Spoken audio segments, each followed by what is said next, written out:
క్రీస్తు యేసునందు దేవుని పిల్లలైన మీకందరికీ కృపయు సమాధానములు మెండుగా కలుగునుగాక.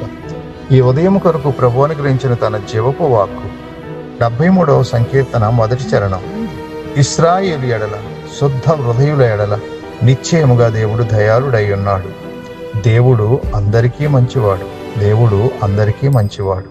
అనేకమైన సందేహాలతో పెనుగులాడి ఆత్మీయ యుద్ధములో నుండి విజయవంతంగా బయటపడి పరిపూర్ణమైన నిశ్చేతకు చేరుకున్న ఆశాపు పలుకుతున్నటువంటి మాటలు. శుద్ధ హృదయం గల వారి పట్ల దేవుడు దయ చూపుతాడు. దేవుడు అందరి పట్ల మంచివాడే, దుర్మార్గుల పట్ల కూడా మంచివాడే.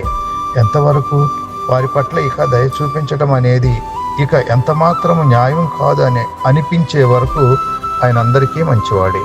కాబట్టి మంచివాడైనటువంటి దేవుణ్ణి మంచిగా గమనించడానికి మంచిని చేస్తూ చెడ్డను ద్వేషిస్తూ దేవుని కొరకు జీవించుదాం.